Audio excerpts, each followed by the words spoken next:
students, you all have learned about simple interest in your previous classes. So today we will be starting with the compound interest. So now what is compound interest? तो पहले तो ये देख लीजिए कि simple interest क्या होता है. सीधी भाषा में ये बोलेंगे कि जब भी आपको मान लो पैसे की जरूरत पड़ी है तो आप अगर किसी से भी पैसे लेने जाओगे, अब आपका जो फ्रेंड है वो तो आपको बिना इंटरेस्ट के पैसे दे ही देगा, बट अगर आपको ऐसा हुआ कि फ्रेंड्स लोगों ने मना कर दिया या कुछ है तो आप कहाँ जाते हो? बैंक जाते हो. तो बैंक जो वो आपको अमाउंट देता है कुछ टाइम के लिए, लेकिन साथ में वो उस टाइम का आपके ऊपर एक्स्ट्रा कुछ पैसे जोड़ेगा, कुछ इंटरेस्ट वो जोड़ेगा कुछ हिसाब से, और फिर आपसे कुछ अमाउंट वो एक्स्ट्रा लेगा. तो जो अमाउंट वो एक्स्ट्रा लेगा उसी को हम सिंपल भाषा में क्या कहते हैं? इंटरेस्ट, या हिंदी में उसे हम ब्याज कहते हैं. तो इंटरेस्ट जो है वो दो तरीके से कैलकुलेट होता है. एक तो आपको पता ही है सिंपल इंटरेस्ट, और दूसरा है कंपाउंड इंटरेस्ट. ठीक है. तो कंपाउंड इंटरेस्ट में कुछ टर्म्स तो आपको पहले से ही पता हुआ है. Principal, P stands for principal, है ना, जिसे हम कहते हैं मूलधन. देन आपका हो गया R फॉर रेट. रेट होता है जो परसेंटेज है, रेट ऑफ इंटरेस्ट. T होता है स्टैंड टाइम के लिए.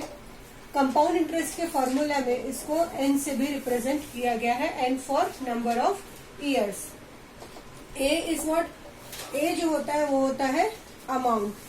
अमाउंट वो होता है जो आपको पर्टिकुलर टाइम के बाद जो पूरा आपको प्रिंसिपल मूलधन के अलावा इंटरेस्ट को भी मिलाना पड़ता है, और दोनों को मिलाने के बाद आपको टोटल कितना लौटाना है वो कहलाता है आपका अमाउंट. और जो CI है वो कहलाएगा आपका कंपाउंड इंटरेस्ट. ठीक है. तो कंपाउंड इंटरेस्ट में क्या होगा कि सिंपल इंटरेस्ट में जैसे क्या होगा, हम इकट्ठा 3 साल के लिए इंटरेस्ट मान लो कैलकुलेट किया हमने, और उसको 3 साल बाद जो भी था वो हमने प्रिंसिपल में जोड़ के इकट्ठा दे दिया.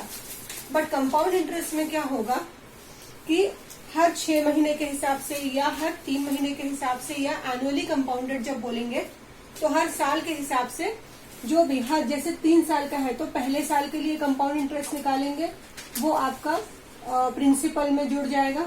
तो प्रिंसिपल में जोड़ने के बाद पहले साल वाला आपका अगेन प्रिंसिपल इंक्रीज हो जाएगा. सेकेंड ईयर के लिए ये जो नया वाला है ये वाला प्रिंसिपल बन जाएगा, फिर कैलकुलेट करोगे, और फिर थर्ड ईयर के लिए ये भी जुड़ के बन जाएगा, तो ये फिर आपका थर्ड प्रिंसिपल इंक्रीज हो जाएगा.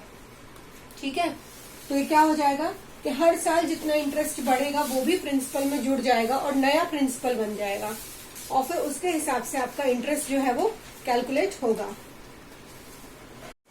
We can calculate the compound interest. The first one is with the help of simple interest formula. With the help of simple interest formula. And the second one is with the help of compound interest formula. Okay, so simple interest formula you all know, P into R into T by 100. ठीक है. ये तो आपको पता ही है. Compound interest निकालने के लिए we have the simple formula is CI is equal to P, then within brackets 1 plus R upon 100 whole to the power T और N minus 1 and the bracket closed. And the second formula in some of the problems we use the second one is for amount. Amount is equal to principal 1 plus R upon 100 whole to the power N या P. ठीक है.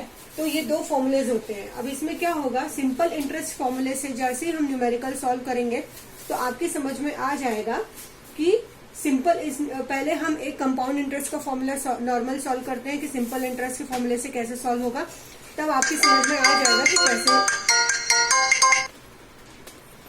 कि दोनों में difference क्या होता है और कैसे जो है इंटरेस्ट ऐड होता जाता है हर साल. तो आइए देखते हैं.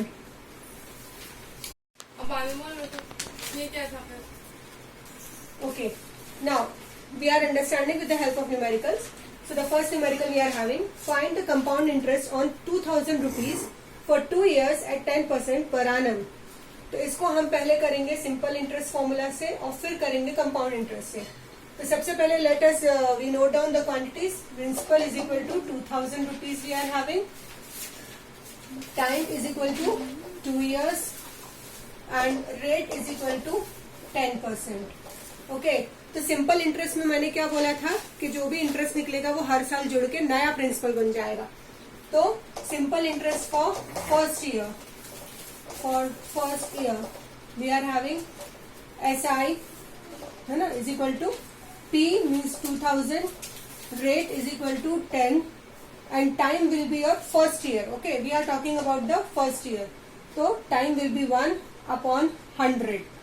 So here it is getting cancelled. So we are having 200 rupees simple interest. Okay. So now मैंने क्या बोला था कि हर साल जो इंटरेस्ट होगा वो प्रिंसिपल में जुड़ जाएगा और सेकेंड ईयर के लिए नया प्रिंसिपल बनेगा. So यहाँ पे क्या हो जाएगा, new principal for second year is equal to जो पहला प्रिंसिपल था 2000. अब इसमें इंटरेस्ट जो है वो इंटरेस्ट भी जुड़ जाएगा. तो ये क्या हो जाएगा 2200. तो अब जो है ये क्या कहलाएगा अपना सेकेंड ईयर के लिए principal. So now this will be known as the principal for second year. ठीक है, तो अब end of the second year the interest will be interest for second year is equal to 2200 into 10 into again the second year upon 100. So again we are cancelling over here. So we will get now 220 rupees. ठीक है. So now the total amount what they have to pay is the compound interest calculated will be what? First year simple interest is 200. And the next year simple interest is 220. So compound interest will be your 420 rupees. So the amount paid will be equal to your principal plus compound interest. So it will be your 2000 plus 420. So it will be equal to 2420 rupees. Okay. Now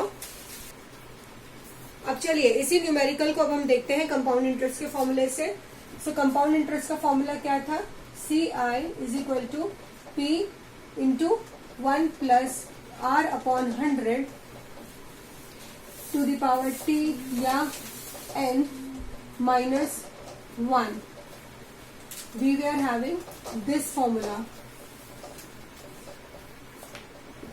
okay, now substituting the values, what we will have, CI is equal to 2000 into 1 plus 10/100 whole to the power 2 minus 1. So ये हो जाएगा आपका 2000 into 1 plus 10/100. इसको cut करेंगे, 10 1 जा 10, 10 10 जा 100. So it will become then 1 plus 1/10 whole to the power 2 minus 1. Okay, so now what will it become? 10 plus 1 11, 11/10. ठीक है. So now here it will become is equal to 2000 into 11/10 whole square minus 1. So then it is becoming, what is going to happen then? Here we are having which is equal to 2000. So 11 square is 121/10, sorry, by 100 minus 1. And this will be to the power, this power 2 we have already solved it out. So now we are having 2000 into 121 minus 100/100. So here it becomes then 121 में से 100 गया तो बचा 21. So 2000 into 21/100. Let's cancel it. So 2 21s are 42 and here 0. So directly the answer came out to be 420 rupees. So directly we have calculated the compound interest with the help of formula to be 420 rupees. So those who are finding it difficult to solve the problem with the help of compound interest formula, they can solve it out with the help of simple interest formula. बस इतना याद रखना कि compound interest में हमने क्या किया यहाँ पे, व्हाट वी हैव डन, कि यहाँ पर हमने 2 साल के लिए इकट्ठा निकाला था, n की वैल्यू 2 रखी थी, तो 2 साल के लिए इकट्ठा डायरेक्टली वैल्यू पुट करके हमने कंपाउंड इंटरेस्ट निकाल लिया था। सिंपल इंटरेस्ट के केस में आपको हर साल के लिए अलग अलग निकालना है और उसको हर साल प्रिंसिपल में जोड़ते जाना है और फिर नया प्रिंसिपल बनेगा। इसके आगे का हम नेक्स्ट क्लास में पढ़ेंगे। कन्वर्शन पीरियड भी है और भी कुछ न्यूमेरिकल सॉल्व करेंगे। थैंक यू बच्चों।